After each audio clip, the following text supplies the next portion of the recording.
Okay. Heto na nga, no? Pa-press conference na itong si Senator Ping Lacson at sinagot na ni Ping Lacson yung mga tanong ng media patungkol po dito sa mga bagong developments patungkol po dito kay Orly Guteza at yung mga witness raw na sumama na raw kay nabanggit nila na sumama na raw yung mga ibang witness, yung si Mark at yung isa, nakalimutan ko yung isa, basta sumama na raw ni Zaldico. Yung sinagot rin niya yung patungkol sa sinabi ni Senator Marcoleta na nasa Chile na raw yung ibang witness. Gaano ba yan katotoo, no? At dito sa vlog na ito ay magre-react tayo sa mga sasabihin dito ni Ping Lacson, 'di ba? Kung matatandaan natin ay nagdadrama po ito, no? Nagbitiw siya sa Blue Ribbon Committee bilang chairman. Ngayon, balik na naman. Okay? At tingnan natin, no? Let's all observe ni Ping Lacson. By the way guys, i-like, i-share itong video na ito para kakalat ito sa taong bayan. And subscribe na rin sa mga bago pa lang dito sa Donmar TV, okay? Eto, without further ado, pakinggan natin itong si Ping Lacson at magre-react tayo. Yung kanyang mga na-testify na earlier or kung meron siyang mga additional na documents or ebidensya to back up his claim, no? In his sinumpang salaysay. Naghahanap din kami ng magko-corroborate doon sa kanya mga sinabi. In fact, no, si Senate President Soto was in touch earlier with Senator Bato de la Rosa. Because sabi ni Senator Bato, meron siyang pipresenta na magko-corroborate kay Guteza. And I just thought na baka yung si Paul or yung Mark na minention. But nung kinumusta ko kay Senate President, sabi ko, natatandaan ko may sinasabi si Senator Bato, why don't we pursue that? No? Kung po pwede niya maipresenta kasabay sa hearing sa Friday. When he checked, sabi ni Senator Bato, ang balita niya, mukhang nag-join up na kay, kay Congressman Zaldico sa Europe. Naku po! So, baka we're still validating, kung yun ang sabi.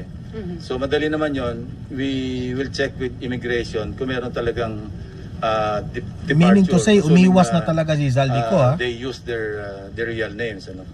Yeah. So, sino po ba yun? Yung Mark and Paul. Yung sinasabi niya na kasama niya na nag-deliver.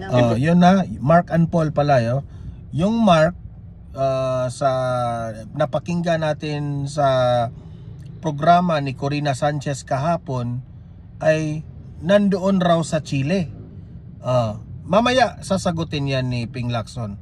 Kasi what we need kay Guteza, yung magko-corroborate whether it's another witness or whatever documentary evidence na meron siyang hawak para maipakita niya. Otherwise, mere allegation by one person, parang maski sa korte, maski sa prosecution level, baka hindi mag-hold water.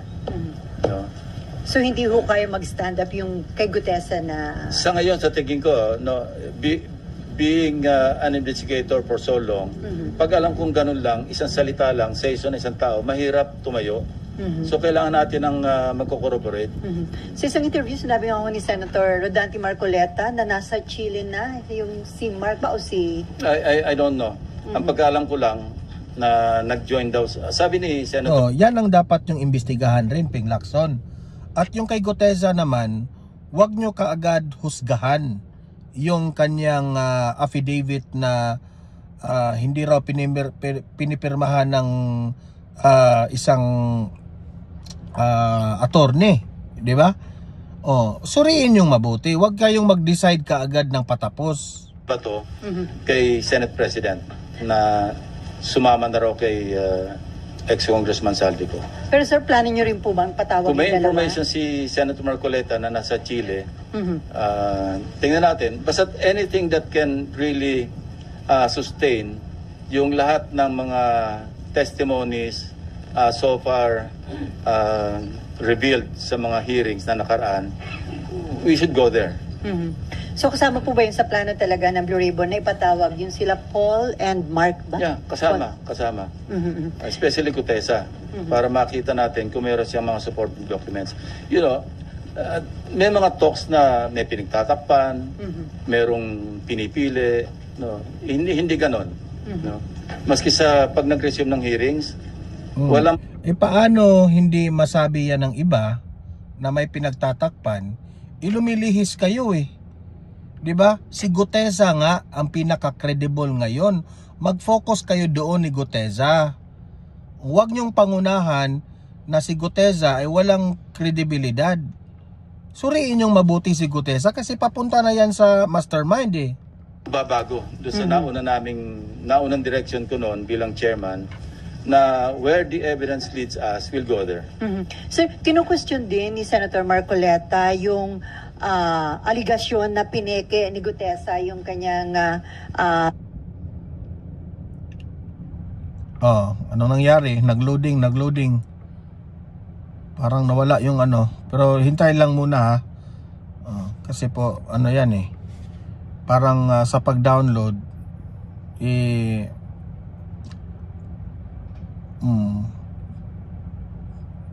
pero mamaya ano yan, tingnan natin, forward natin. Yan. Hindi naman kami yung nag-conclude no, kundi NBI plus yung at yung mga nakadetain po dito sa Senate, sir.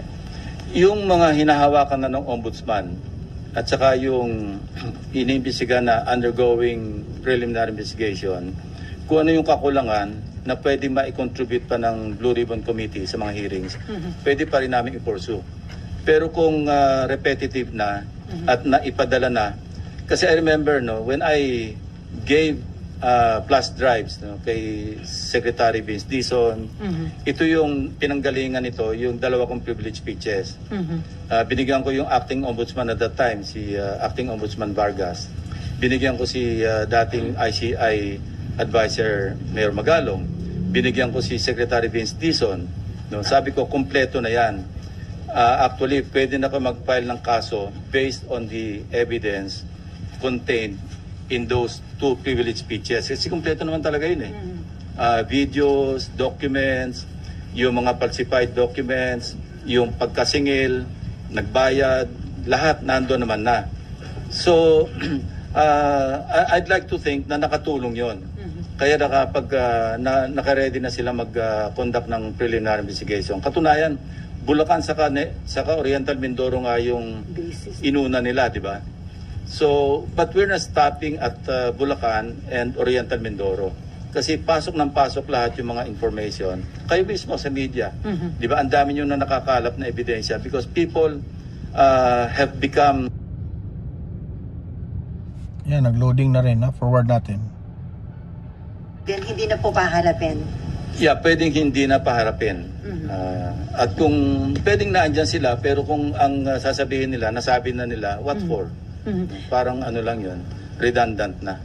Si Senator Erwin Tulfo, yung Vice Chairman ng Blue Ribbon Committee, ni-request na po ba niya na i-issuehan ng subpoena do Sustecum yung ledger na mag-asawang Diskaya? We intend to issue subpoena do Sustecum kina Mr. and Mrs. Diskaya para malinaw yung kanyang tinestify na may mga 17 congressmen na nakatanggap ng mga kickback. Importante yon kasi matatahi talaga at mapapalakas yung ebidensya doon sa kanyang tinestify. So dapat ma-invite po ulit mag-asawang Diskaya? Yes, nandiyan naman si Curly eh. Imbitahin din namin si Mrs. Diskaya at kung ano yung kanilang mai-contribute pa no, patungo doon sa kanila.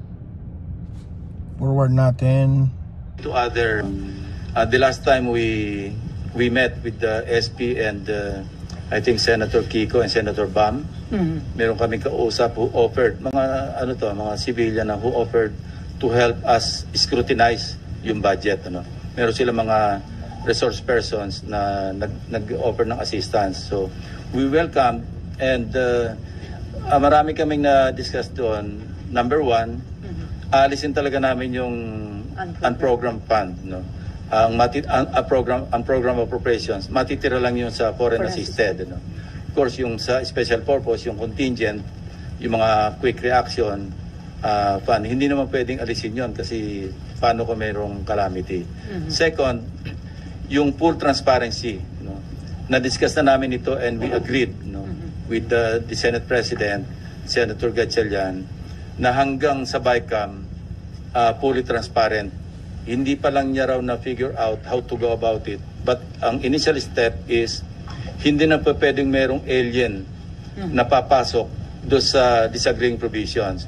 We will limit, for easier monitoring pati, no, we'll just limit ourselves to putting up a matrix o kaya juxtapose lang yung House version against the Senate version, and we will confine or limit ourselves to synchronize, no, to reconcile the disagreeing provisions. Hindi na po pwede yung wala naman sa House version, wala naman sa Senate version, papasukan natin ng kung anong version. No, wala na yon. Kasi that's the real intent or purpose of the bicameral conference, especially sa budget. Reconcile the disagreeing provisions. So at least along that line, nagkakasundo kami, and that's a good step para talaga maging transparent yung pagpasa natin ng budget all the way to the BICAM, all the way to the enrolled bill. Sir, parang na-miss niyo yung mga budget hearings. So, pagdating sa plenary, doon ba kayo babawi? Yeah, kasi na-immobilize ka ako. I was decommission ako for 2 weeks because of my corneal surgery, no? Kaya, but sabi ko sa mga staff, bawi na lang ako sa plenary. So, we're preparing for the plenary debates, and I hope I can still contribute my worth, ano, sa pagpasa ng budget. Sir, balikan ko lang yung sa hearing. Invited na po ba sa next hearing si former Congressman Saldico and former House? Yan ang hinihintay natin. Sagutin mo yan, Ping Lacson. Kung kaya mo bang mapa-invite itong si Zaldico at si Martin Romualdez. Kahit si Martin Romualdez na lang. Kasi parang malabo na bumalik itong si Zaldico, no? Parang umiiwas na talaga yun eh. Si Martin Romualdez, so kaya mo ba, Ping Lacson? Yes. Speaker Martin Romualdez. Although yung kay former speaker, although we will invite him through Speaker Boji D, ano? Wala naman talagang direct na pag-implicate sa kanya except yung statement ni Gutesa, but we'll give him the opportunity to respond. But again, observing in the observance of interparliamentary courtesy. Yan na naman tayo sa interparliamentary courtesy. Yung courtesy na yan, wala nang interparliamentary courtesy. Pera kasi ito ng bayan, Ping Lacson. Wala na. Yes, let us say may interparliamentary courtesy, no? Pero mahalaga po na ma-invite itong si Martin Romualdez. Kasi kailangan po malaman ng taong bayan kung paano niya dinala itong budget ng sa sobrang kurakot niya ito. At dapat niyang sagutin yung mga aligasyon, akusasyon ni Orly Gutesa. Totoo bang hinahatiran siya ng pera? 46 million kada bag. At tingnan, no, kaming mga taong bayan kasi, Ping Lacson, mag-o-observe kami kung papaano po mag-answer itong si Martin Romualdez. Kasi makikita namin yan kung nagsisinungaling siya o hindi. 'Di ba?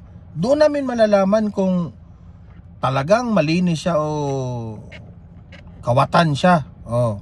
Dalawa lang yan. Naging kawatan siya o naging na-misinterpret lang siya. Depende yan.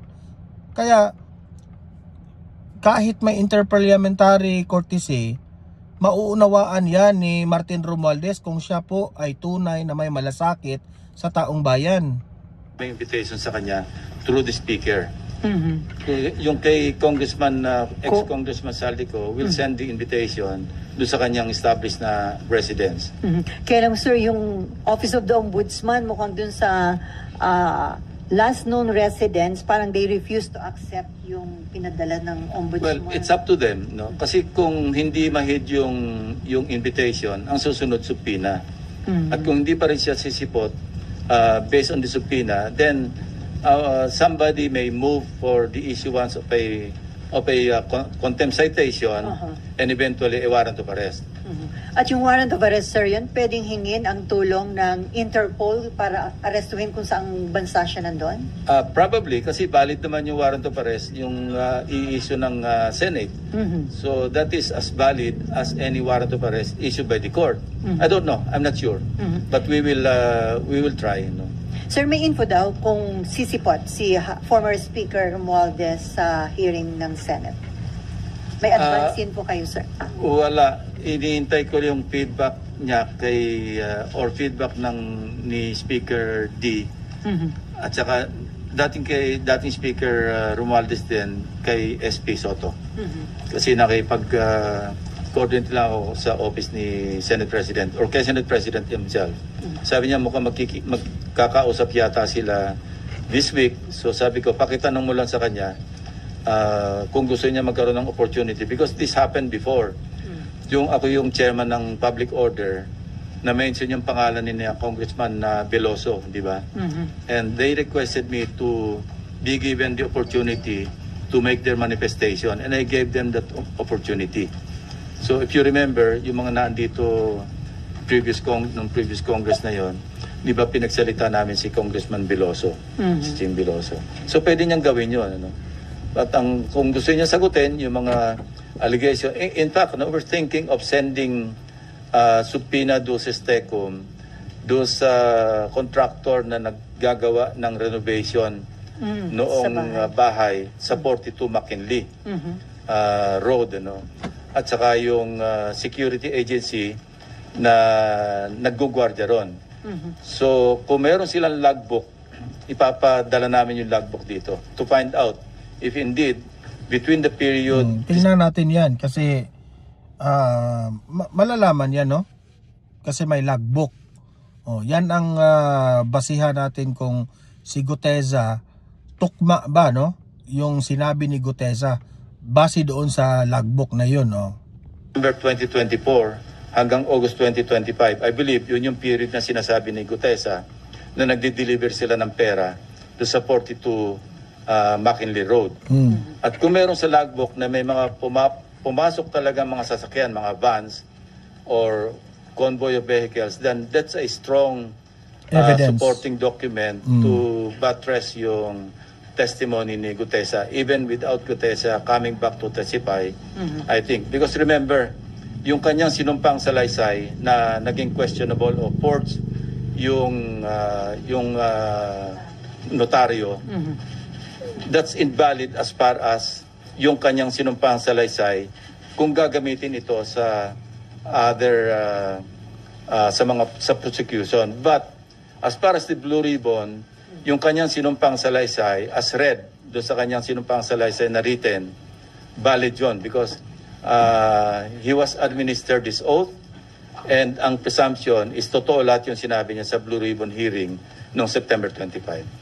So sir, hindi applicable kay former Speaker Romualdez yung pwedeng gawin kay Saldico na kapag hindi humarap, i-issuehan ng subpoena, kapag hindi pa rin humarap, ay siya, congressman siya. So hanggang invitation lang ang pwedeng gawin. Yes, through the Speaker. Sabi ko nga, interparliamentary courtesy, and by the way, I'd like to clarify, yung interparliamentary courtesy, ito'y binibigay do sa institution, hindi sa tao. Kaya nga interparliamentary courtesy kasi courtesy ng Senado sa lower house and vice versa. Pero sa tingin, anyway, okay. Actually, sa tingin ko naman, mauunawaan yun ng BOJD. Di ba? Kayong mga taga lower house, mag-cooperate na lang kayo. Di ba? Huwag niyong sabihin na dinisrespect kayo ng Senado. Ang importante dito, mapagbigyan nyo ang taong bayan, ang hiling ng taong bayan, na itong si Martin Romualdez at si Zaldico ay makapagsagot dito sa akusasyon, aligasyon laban sa kanila. Amor, Marlon, RG? Okay, si Camille. Unahin natin, Amor. Opo. Sir, balikan ko lang po kay Guteza. Are you bothered by his disappearance? And ano po yung current efforts right now to locate him? Well, obviously, sincere yung efforts to locate him. Ano? Kasi he has to clarify yung kung meron siya maidadagdag, idagdag niya, no? So, importante yung kanyang presence kung meron siya maidadagdag pa sa kanyang nauna ng pinahayag. At saka concerned din kasi hindi na natin alam kung ano nangyari sa kanya. No? May mga claim na nasa marine compound, hindi naman pala. May mga... At saka parang gusto ko rin malaman sa kanya, sino ba talaga yung naggawa ng affidavit mo? Kasi nakita ko yung interview ni dating Congressman Mike Defensor, katulong sila eh. Sinasabi niya na they helped Gutesa draft his affidavit. So kailangan maklarify din yon. Hindi ba ang sariling gawa ni Gutesa yung affidavit? Kung hindi niya sarili, sino yung mga tumulong sa kanya na maggawa ng affidavit? Ano po yung basa? Ipatawag niyo na lang itong si Mike Defensor, no? Para mapag-usapan sa Senado at ano rin ang papel doon ni Mike Defensor. Siyempre nandoon si Marcoleta, maklarify yun lahat, di ba? Tingin nyo, analysis nyo dun sa situation, is he hiding or meron po bang nagtatago sa kanya? Hindi ko alam. Yung guess mo is as good as mine, ano? Kasi wala nga nakakalam, tahimik na tahimik. Alam nyo, ganito lang yan, ano? Kung ang hangad mo, mag-prosecute talaga, makapagpa-convict talaga, dapat hindi siya nawawala. Kasi ang pwede lang mag-prosecute sa kanya, DOJ or Ombudsman. Hindi siya mahanap ng DOJ. Hindi siya mahanap ng Ombudsman. Kung ang intention mo, magpropaganda lang, diyan ka sa Blue Ribbon. At mawala ka na. Kasi yun lang eh. Sa ngayon, di ba, nagkaroon ng isipan sa mga kababayan natin na... Ako I would like to defend ni Gutesa. Mahirap kasi. Ganito yan, Ping Lacson. Pagkatapos niyang nagpakita sa Blue Ribbon Committee sa Senado, anong nangyari? 'Di ba? Ginipit ng mga ilan na sabi hindi credible si Gutesa kasi yung pirma sa affidavit ay questionable, 'di ba? Yan ang argumento nyo, 'di ba? Sabi nga ni Marcoleta, bakit gagawin yun ni Gutesa? No? Bakit? Why do Gutesa have to fake the pirma, no? Na yung notarization. Wala siyang makukuha doon sa fake notarization. No, I personally believe na yung notarization na yun, no? Kung hindi man inamin ng abogado na yon na siya yung pumirma, pagka nagkamali yon sa mga sekretary niya doon, ayaw nang aminin, o baka ginigipit rin itong abogado na ito na wag kang mag-testify ha na sa inyo yung ano na yan, pirma na yan, kasi malalaking tao po itong babanggain natin. Merong mga ganyan, 'di ba? So bakit si Gutesa ngayon ang idinidiin natin? You might as well invite Gutesa, listen to Gutesa, and dyan ka maghusga sa kanyang mga statements. Sinabi mo na ganito, naghatid kayo ng mga basura doon, bla bla bla bla bla bla. Anong katibayan mo? Sana kung sabihin yung hindi credible itong si Gutesa, kung mali-mali yung mga sinasabi niya at hindi na consistent sa mga investigation ninyo, paano yan? Diniscredit nyo through the notarization. Siyempre si Gutesa nga in my own opinion, parang wala nga siyang tiwala dyan sa witness protection program. Sabi niya, may sarili akong mga tutulong sa akin sa seguridad ko, 'di ba? Kasi marine naman siya, 'di ba? Marine siya. So, kung sasabihin mo na propaganda lang, pumunta lang sa Blue, syempre nag-alala rin siya sa kanyang seguridad. Kahit nga diyan sa Senado, sa tingin ko, wala na siyang tiwala. Ang pinagkakatiwalaan na lang niya dyan, siguro, yung mga Duterte senators na lang. Kasi sa inyo, diniscredit nyo na eh. Bakit siya pupunta pa doon sa DOJ?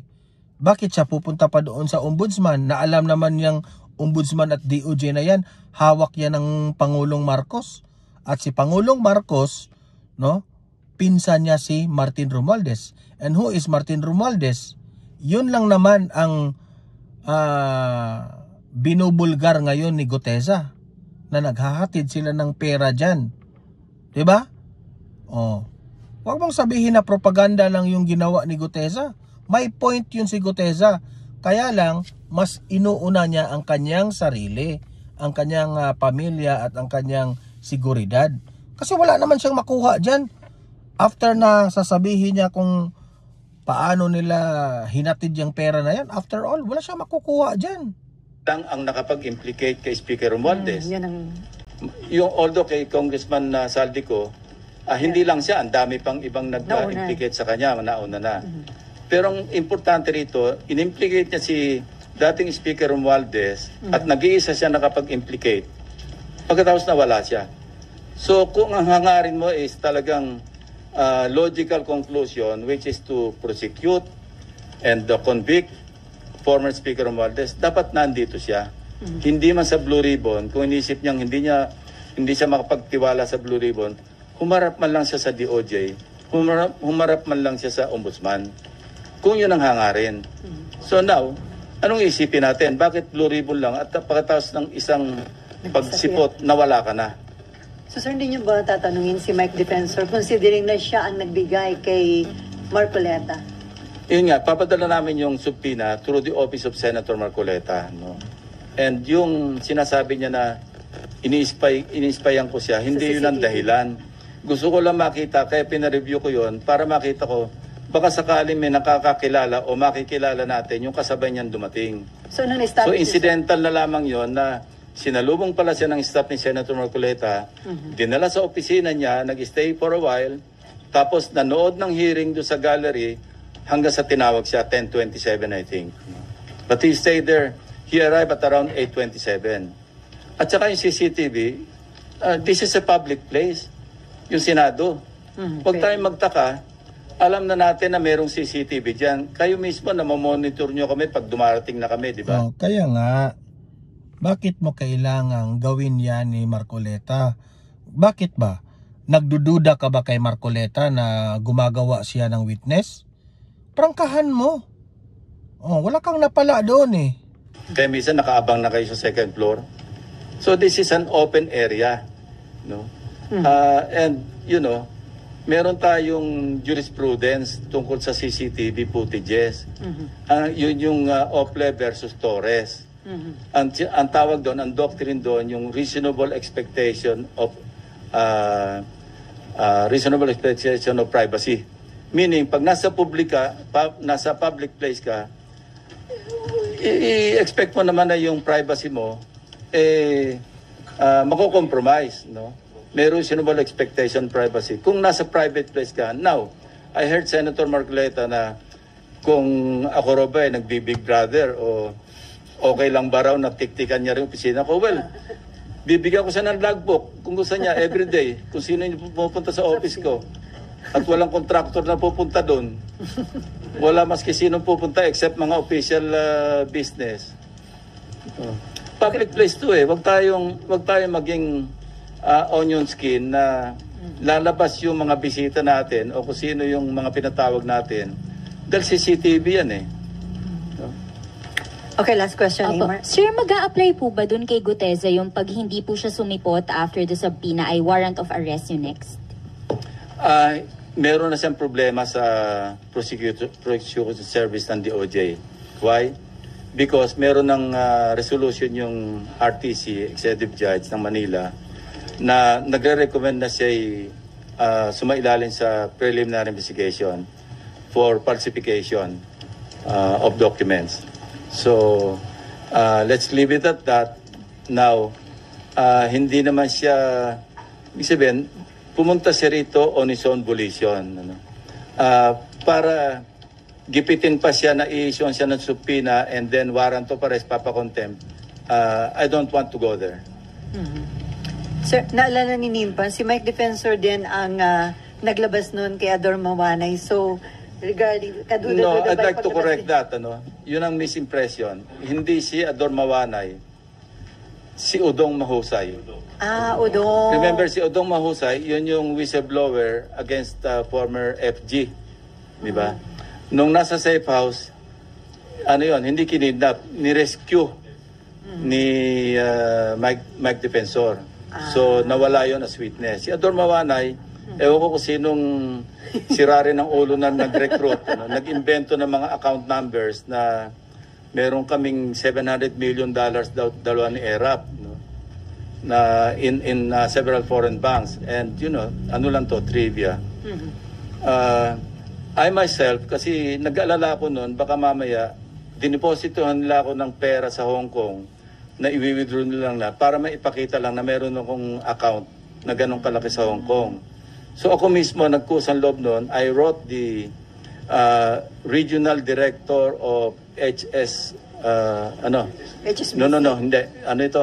Hong Kong. Yung isang bangko. Anyway, na nag-reply, ang sagot sa akin, yung pattern ng account number ni Mawanay, pattern ng account number ng credit card, hindi ng bank account. Doon pa lang alam ko na nagsisinungaling siya. And by the way, Victor Corpus, siya kasi nag-handle after 10 years or more than 10 years, he approached me through a fellow cavalier na gusto rin mag-apologize personally. And I accepted. No, nag-usap kami, sabi niya talagang I was taken for a ride, although it took him that long to rectify and to apologize. Sabi ko, apology accepted.